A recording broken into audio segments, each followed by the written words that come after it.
Assalamualaikum warahmatullahi wabarakatuh. Perkenalkan, nama saya Alda Cintia Prawita, NIM 21231113. Saya di sini akan menjelaskan tentang hasil laporan praktikum yang telah saya lakukan. Yang pertama, saya akan menjelaskan tentang gerak peluru. Laporan praktikum gerak peluru, tujuan percobaannya yang pertama menentukan pengaruh perubahan kecepatan awal terhadap jangkauan horizontal terjauh. Yang kedua, menentukan pengaruh perubahan sudut elevasi terhadap jangkauan horizontal terjauh.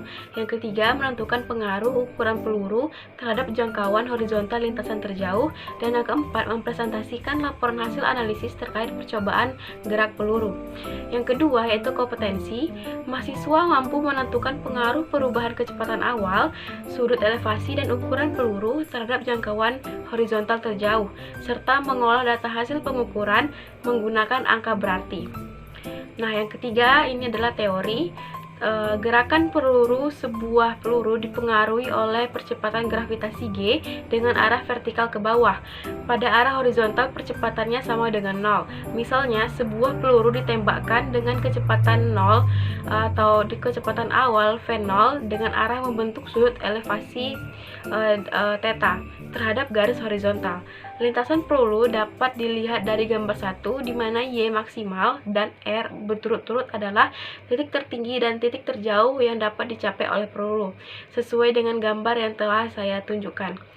Nah, selanjutnya, secara umum, persamaan gerak peluru dalam arah sumbu X adalah X sama dengan V0 cos theta kali T. Vx sama dengan V0 cos theta. AX sama dengan 0 itu merupakan persamaan pertama. Yang kedua, dan dalam arah sumbu Y adalah VY sama dengan V0 sin theta kali dikurang GT. Terus Y sama dengan V0 sin theta T dikurang setengah GT pangkat 2 merupakan persamaan kedua. Benda mencapai titik tertinggi pada saat Vy sama dengan 0, sehingga waktu yang diperlukan untuk mencapai titik tertinggi adalah T sama dengan V0 sin theta per G merupakan persamaan ketiga. Dengan demikian dapat pula ditentukan titik tertinggi yang dapat dicapai peluru, yaitu Y maksimal X sama dengan V0 pangkat 2 sin pangkat 2 theta per 2G merupakan persamaan keempat. Sedangkan jarak terjauh secara horizontal dapat dicapai peluru adalah R sama dengan V0 pangkat 2 sin 2 theta per 2G merupakan persamaan kelima. Nah, selanjutnya kita akan menuju pada tata cara melakukan percobaan. Yang pertama itu alat dan bahan. Kita membutuhkan komputer, software simulasi projectile motion, dan jaringan internet. Sedangkan prosedur kegiatannya, yang pertama itu adalah tahap persiapan. Kita membutuhkan buka laptop atau notebook, hidupkan laptop atau notebook, pastikan laptop yang digunakan memiliki aplikasi Java, Flash, dan Micromedia Flash. Yang keempat, carilah tempat di mana software aplikasi projectile motion disimpan. Dan yang kelima, observasi aplikasi projectile motion. Nah, di sini saya akan menampilkan contoh virtual gerak peluru. Ada banyak bagian serta fungsinya. Yang pertama ada zoom, yang kedua adalah observasi diagram bebas, yang ketiga adalah pengatur kecepatan awal, yang keempat adalah penembak peluru, yang kelima adalah mengganti vektor total dan komponen vektor, yang keenam adalah mengeksplor pengaruh dari diameter dan massa peluru serta hambatan udara, yang ketujuh adalah pengukur waktu, jangkauan, dan tinggi peluru sepanjang lintasan. Nah, selanjutnya kita akan masuk ke dalam tahap pencobaan. Pengaruh perubahan kecepatan awal terhadap jangkauan horizontal terjauh. Yang pertama yaitu bukalah aplikasi projectile motion pada komputer atau laptop yang telah dilengkapi dengan aplikasi Java. Yang kedua, atur terlebih dahulu diameter dan massa peluru dengan atur kondisi tanpa hambatan udara atau air resistance. Yang ketiga, kemudian atur sudut elevasi peluru konstan dengan kemiringan 45 derajat. Yang keempat, selanjutnya variasikan kecepatan awal peluru. Dan yang kelima, amati perubahan kecepatan awal peluru terhadap jangkauan horizontal. Yang keenam, hitunglah jangkauan horizontal dan waktu maksimum menggunakan persamaan 5, kemudian masukkan pada tabel 1. Nah, ini adalah bentuk pada percobaan menggunakan aplikasi PHET. Nah, yang selanjutnya kita akan masuk ke dalam hasil yang diperoleh. Pada tabel 1, menentukan jangkauan horizontal dan waktu maksimum untuk sudut elevasi konstan theta sama dengan 45 derajat. Di sini saya sudah menampilkan hasil kerja saya. Saya menggunakan massa 17,6 kilo dengan diameter 0,8 meter. Nah, hasilnya adalah kecepatan awal atau V0-nya pada percobaan pertama yaitu 12 meter per sekon dengan jangkauan terjauhnya 7,35 dengan waktu maksimum adalah 0,86. Sedangkan yang percobaan kedua 15 meter per sekon, jangkauan terjauh 11,48 dan waktu maksimum adalah 1,008. Yang ketiga, kecepatan awalnya adalah 18 meter per sekon, jangkauan terjauhnya adalah 16,53 dengan waktu maksimumnya adalah 1,3. Dan yang keempat itu percepatan awalnya 20 meter per sekon, jangkauan terjauhnya adalah 20,41 dan waktu maksimumnya adalah 1,44. Sedangkan yang kelima, kecepatan awalnya adalah 22 meter per sekon dengan jangkauan terjauhnya adalah 24,69 serta waktu maksimumnya adalah 1,59. Nah, kita akan masuk pada tahapan percobaan yang kedua, yaitu pengaruh perubahan sudut elevasi terhadap jangkauan horizontal terjauh. Bukalah aplikasi Motion Project pada komputer atau laptop yang telah dilengkapi oleh aplikasi Java. 2. Aturlah terlebih dahulu diameter dan massa peluru dan atur peluru tanpa hambatan udara atau air resistance. Yang ketiga, kemudian atur kecepatan awal peluru konstan 20 meter per sekon. Yang keempat, selanjutnya variasikan sudut elevasinya. Yang kelima, amati perubahan sudut elevasi peluru terhadap jangkauan horizontal. Dan yang keenam, hitunglah jangkauan horizontal dan waktu maksimum menggunakan persamaan 5, kemudian masukkan pada tabel kedua. Nah, di sini tabel kedua menentukan jangkauan horizontal dan waktu maksimum untuk kecepatan awal konstan, yaitu 0 lebih besar sama dengan 45 derajat dan lebih kecil sama dengan 90 derajat. Yang pertama, tabel A yang merupakan 0 lebih besar sama dengan 45 derajat. Maksud saya 0 lebih besar 0 derajat dan lebih kecil 45 derajat. Massa yang saya gunakan adalah 10 kg dan diameternya adalah 0,2 meter. Sudut elevasi pada percobaan pertama adalah 30 derajat, sedangkan jangkauan terjauhnya adalah 17,67 meter dan waktu maksimumnya adalah 1,02 second. Sedangkan percobaan kedua adalah sudut elevasinya 35 derajat, jangkauan terjauhnya 19,177 meter dan waktu maksimumnya adalah 1,17 second. Dan percobaan ketiga, sudut elevasinya adalah 25 derajat, jangkauan terjauhnya adalah 15,63, sedangkan waktu maksimumnya adalah 0,86. Yang keempat, sudut elevasinya adalah 34 derajat, jangkauan terjauhnya adalah 18,92 dan waktu maksimumnya adalah 1,14. Dan percobaan kelima, sudut elevasinya adalah 32 derajat, jangkauan terjauhnya adalah 18,34 dan waktu maksimumnya adalah 1,08. Nah, yang kedua, menentukan jangkauan horizontal dan waktu maksimum untuk percepatan awal konstan 0 lebih besar sama dengan 45 derajat dan 0 sama dengan lebih kecil 90 derajat.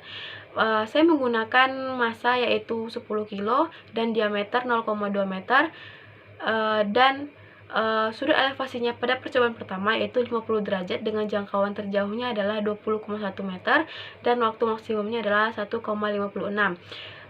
Percobaan kedua, sudut elevasinya adalah 55 derajat, jangkauan terjauhnya adalah 19,18 dan waktu maksimumnya adalah 1,67.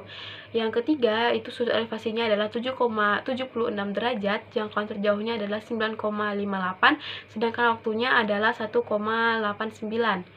Maksud saya 98. Yang keempat 70 derajat, sedangkan jangkauan terjauhnya adalah 13,12 dan waktunya adalah 1,92. Dan yang kelima percobaannya, sudut elevasinya adalah 60 derajat, jangkauan terjauhnya adalah 17,67 dan waktu maksimumnya adalah 1,77. Yang selanjutnya adalah pengaruh ukuran peluru terhadap jangkauan horizontal terjauh. Yang pertama, bukalah aplikasi Projectile Motion pada komputer yang telah dilengkapi dengan aplikasi Java. Yang kedua, aturlah kondisi tanpa hambatan udara atau air resistant. Yang ketiga, kemudian atur kecepatan awal peluru konstan 20 meter per sekon dengan sudut elevasinya adalah 45 derajat. Dan keempat, selanjutnya variasikan diameter dan massa pelurunya. Yang kelima, amati pengaruh diameter dan massa peluru terhadap hambatan horizontal. Yang keenam, hitunglah jangkauan horizontal dan waktu maksimum menggunakan persamaan 5, kemudian masukkan pada tabel 3. Yang selanjutnya itu tabel 3 menentukan jangkauan horizontal dan waktu maksimum untuk variasi diameter dan massa peluru. Di sini saya sudah menunjukkan jawaban dari saya. Diameter pada percobaan pertama yaitu 0,2 meter, massanya 5 kilo dan jangkauan terjauhnya 20,41 dan waktu maksimumnya adalah 1,44. Percobaan kedua yaitu diameternya 0,5 meter, masanya 8 kilo, jangkauan terjauhnya adalah 20,41 dan waktu maksimumnya adalah 1,44. Dan selanjutnya percobaan ketiga diameternya 0,38 meter, masanya 10 kilo, jangkauan yang terjauhnya adalah 20,41 dan waktu maksimumnya adalah 1,44. Diameter keempat yaitu 0,3, masanya adalah 15 kilo, jangkauan terjauhnya adalah 20,41 dan waktu maksimumnya adalah 1,44. Dan diameter kelima adalah 0,45, masanya 20 kilo, jangkauan terjauhnya 20,41 dan waktu maksimumnya adalah 1,44. Selanjutnya di sini saya akan menjelaskan tentang pengolahan data.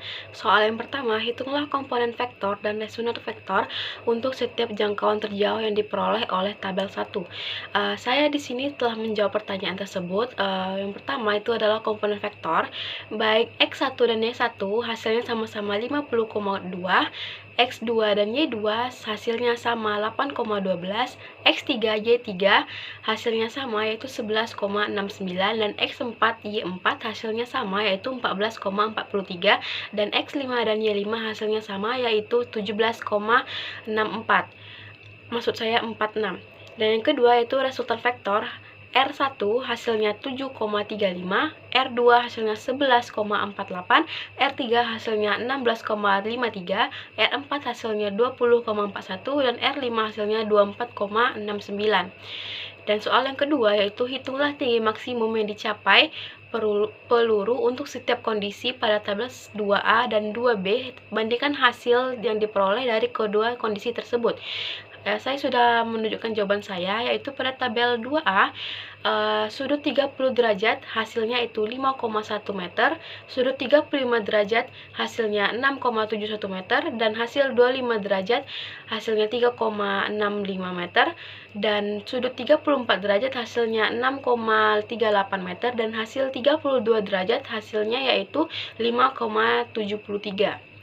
Dan tabel 2B, pada sudut 50 derajat yaitu hasilnya 11,98, sudut 55 derajat hasilnya 13,69, sudut 76 derajat hasilnya 19,21, sudut 60 derajat hasilnya 15,31 dan sudut 70 derajat hasilnya 18,02.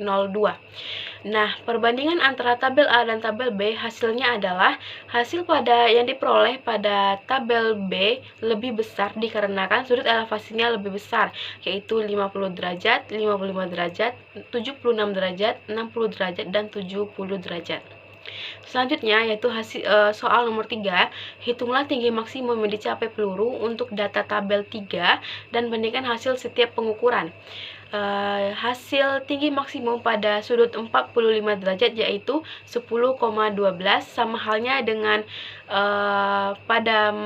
pada massa 8 kilo, massa 10 kilo, massa 15 kilo, dan massa 20 kilo, sama hasilnya yaitu 10,12. Bandingannya adalah hasilnya tetap sama meskipun massa dan diameter peluru diubah, karena massa dan diameter tidak mempengaruhi perubahan terhadap tinggi, waktu, maksimum, dan jangkauan terjauh.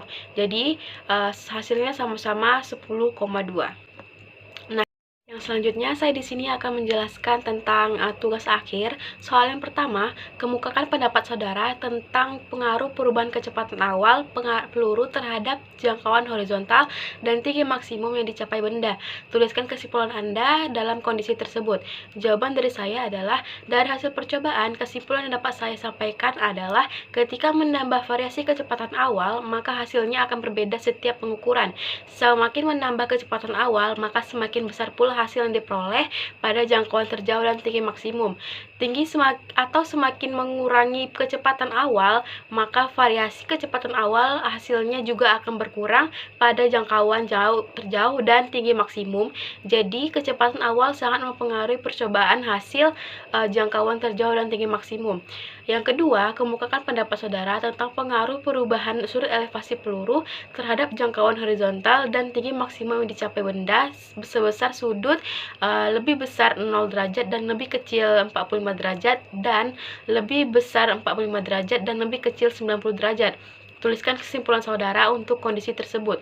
Menurut pendapat saya, jika sudut elevasi di antara 0 lebih besar 0 derajat dan lebih besar 45 derajat yang digunakan untuk menentukan tinggi maksimum dan jangkauan akan semakin bertambah jika sudutnya diperbesar. Begitu pula sebaliknya, jika sudut diperkecil maka hasilnya kecil atau berkurang dibandingkan dengan sudut yang diperbesar. Begitu pula dengan pengukuran yang menggunakan sudut antara lebih besar 45 derajat dan lebih kecil 90 derajat. Apabila sudut diperbesar, maka hasil jangkauan antara akan besar, atau jika besar sudut diperkecil, maka hasilnya pun juga kecil. Jadi hasil yang diperoleh baik besar maupun kecil merupakan pengaruh dari sudut yang diberikan. Yang ketiga, kemukakan pendapat saudara tentang pengaruh ukuran peluru terhadap jangkauan horizontal dan tinggi maksimum yang dicapai benda. Tuliskan kesimpulan saudara untuk kondisi tersebut. Menurut saya, ukuran peluru ataupun diameter peluru tidak akan ada pengaruhnya dalam berlangsungnya percobaan pengukuran, karena massa peluru dan diameter tidak mempengaruhi jangkauan dan tinggi atau waktu maksimum. Mau sebesar apapun benda tersebut digunakan, hasil jangkauan dan tinggi tidak akan berubah. Dan selanjutnya di sini saya akan masuk pada praktikum yang kedua, yaitu hukum 2 Newton. Tujuan percobaan ini adalah yang pertama, mengetahui hubungan antara gaya yang diberikan pada benda atau F dengan percepatan gerak benda atau A. Yang kedua, mengetahui hubungan antara massa benda M dengan percepatan gerak benda A. Kompetensinya adalah mahasiswa mampu menentukan hubungan antara gaya, massa, dan percepatan pada suatu sistem benda. Yang ketiga adalah teori. Bunyi dari hukum 2 Newton adalah perubahan dari gerak selalu berbanding lurus terhadap gaya yang dihasilkan atau bekerja dan memiliki arah yang sama dengan garis normal dari titik singgung gaya dan benda. Perubahan dari gerak yang dimaksud adalah percepatan atau perlambatan yang dialami oleh suatu benda akan sebanding dengan gaya yang bekerja. Selain itu, hukum 2 Newton juga dapat didefinisikan melalui sebuah persamaan, yaitu F sama dengan M kali A. Nah, selanjutnya kita akan masuk pada tahap persiapan. Yang pertama yaitu kegiatan 1. Bukalah aplikasi PHET Interactive Simulation pada komputer. Yang kedua, klik menu Play with Simulations, kemudian klik submenu Fisika, Gerak atau Motion. Yang ketiga, lalu pilihlah simulasi Force and Motion Basics. Dan yang keempat, klik tombol play pada tampilan simulasi Force and Motion Basics untuk memulai menjalankan program. Yang kelima, pilih Accelerations. Yang keenam, beri tanda centang pada box gaya yang dikenakan atau force, resultan gaya atau sum of force, nilai atau value, massa benda atau mass, dan percepatan atau acceleration. Sistem bekerja tanpa gaya gesekan atau fraction dengan non. Tetapkan massa benda M sama dengan 200 kg dengan memilih dan memindahkan benda dengan massa 200 kg ke lintasan gerak benda. Yang kedelapan, tetapkan gaya yang diberikan atau applied force 5 Newton dengan cara mengubah tombol pada kotak pengatur gaya. Yang kesembilan, lakukan langkah nomor 8 dengan mengganti gaya menjadi 100 Newton, 150 Newton, 200 Newton, dan 250 Newton. Amatilah percepatan gerak benda yang dihasilkan atau accelerations. Dan keenam, masukkan hasil pengamatan pada tabel 1. Nah, selanjutnya itu pada kegiatan 2 sama saja, yaitu ulangi langkah nomor 1 sampai dengan nomor 6 pada kegiatan 1. Yang kedua, tetapkan gaya yang dikenakan atau applied force 100 Newton dengan cara mengubah tombol pada kotak pengatur gaya. Yang ketiga, tetapkan massa benda atau M sama dengan 5 kg dengan memilih dan memindahkan benda dengan massa 5 kg ke lintasan gerak benda. Yang keempat, lakukan langkah nomor 3 dengan mengubah massa benda menjadi 100 kg, 150 kg, 200 kg, dan 250 kg. Dan yang kelima, amatilah percepatan gerak benda yang dihasilkan atau acceleration. Yang keenam, masukkan hasil pengukuran pada tabel 2. Nah, di sini saya akan menampilkan pada layar seperti apa jika menggunakan aplikasi PHET, yaitu force-nya tercentang, sum of force-nya tercentang, values-nya tercentang, masses-nya tercentang, dan acceleration-nya tercentang. Nah, selanjutnya saya akan menunjukkan hasil yang diperoleh ketika saya melakukan percobaan, yaitu pada tabel 1, massa bendanya konstan yaitu 200 kg. Massa yang dikenakan pada percobaan pertama itu 50 Newton dengan massa benda 200 kg, percepatannya adalah 0,25. Percobaan kedua yaitu 100 Newton dengan massa benda 200 kg dengan percepatan 0,5. Yang ketiga, 150 Newton dengan berat benda 200 kg dengan percepatan 0,75. Dan yang keempat yaitu 200 Newton dengan massa benda 200 dan percepatan 1 meter per sekon. Dan yang kelima yaitu 250 Newton dengan massa benda 200 dan percepatan 1,25. Selanjutnya itu hasil dari tabel kedua dengan gaya yang dikenakan konstan yaitu 100 Newton. Pada percobaan pertama, massa benda yaitu 50 kg dengan gaya yang dikenakan adalah 100 Newton dengan percepatan yaitu 2 meter per sekon. Yang kedua yaitu 100 kg dengan gaya yang ditetapkan adalah 100 Newton dengan percepatan yaitu 1. Yang ketiga yaitu 150 kg, gaya yang ditetapkan adalah 100 dengan hasil percepatan 0,67. Dan yang ketiga 100 yang maksud saya yang keempat 200 kg dengan gaya yang ditetapkan adalah 100 Newton dengan percepatan 0,5 meter per sekon. Dan yang kelima, massa bendanya adalah 250 kg dengan gaya yang dikenakan adalah 100 Newton dengan hasil percepatan yaitu 0,4. Selanjutnya akan masuk pada pengolahan data. Yang pertama, berdasarkan pada tabel 1, massa benda tetap, bagaimana besar nilai percepatan gerak benda jika gaya yang dikenakan benda semakin besar? Jawaban dari saya adalah, berdasarkan pada tabel 1 menyatakan bahwa jika yang dikenakan pada benda semakin besar, maka nilai percepatan gerak benda akan semakin besar. Hal ini dikarenakan percepatan berbanding lurus dengan gaya yang bekerja pada benda. Soal yang kedua yaitu, apakah perbedaan besarnya gaya yang dikenakan pada benda berpengaruh terhadap nilai percepatan gerak benda? Jawaban saya adalah ya, sangat berpengaruh dikarenakan semakin besarnya gaya yang dikenakan pada benda atau semakin bertambahnya besar gaya yang dikenakan, maka nilai pada percepatan semakin bertambah dikarenakan percepatan berbanding lurus dengan gaya yang bekerja pada benda. Selanjutnya, nomor 3, berdasarkan pada tabel 1, buatlah grafik hubungan antara besarnya gaya yang dikenakan pada benda F dengan percepatan gerak benda A. Massa benda M sama dengan 200 kg. Dari jawaban dari saya yaitu, jika massa benda 200 kg, maka hubungan antara besar gaya dan percepatan benda sebagai berikut. Maka hasilnya akan semakin meningkat jika gayanya dari 50, 100, 150, 200, dan 50 dengan percepatannya 0,25, 0,5, 0,75, 1, dan 1,25. Dan soal nomor 4, berdasarkan grafik yang baru saja dibuat pada benda yang memiliki massa yang sama, bagaimana nilai percepatan gerak benda jika gaya yang dikenakan pada benda semakin besar nilainya? Jawaban saya, jika dilihat dari grafik yang baru saja dibuat, pada massa benda yang sama, arah grafik semakin naik karena gaya benda yang dikenakan semakin lama semakin besar, maka nilai percepatan benda juga semakin besar. Hal ini dikarenakan percepatan benda berbanding lurus dengan gaya yang ada pada benda. Nah, soal nomor 5 adalah berdasarkan pada data tabel 2, buatlah grafik hubungan antara massa benda M dengan percepatan gerak benda. Gaya yang dikenakan adalah F sama dengan 100 Newton. Jika gaya yang dikenakan pada benda 100 Newton konstan, maka grafik antara massa benda dengan percepatan sebagai berikut, yaitu dapat dilihat pada layar. Hasil grafiknya sebagai berikut.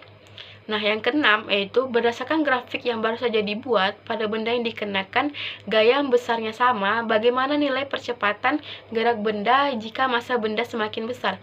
Jawaban dari saya adalah jika hasil grafik tersebut, jika gaya yang dihasilkan sama dengan massa benda semakin besar, yang terjadi adalah nilai percepatan grafik gerak benda semakin kecil yang dihasilkan, karena massa benda berbanding terbalik dengan percepatan benda. Jika semakin besar massa suatu benda, maka semakin kecil pula nilai percepatannya. Nah, selanjutnya kita akan masuk pada tugas akhir. Bagaimana hubungan antara percepatan gerak benda A dengan gaya yang dikenakan pada benda F?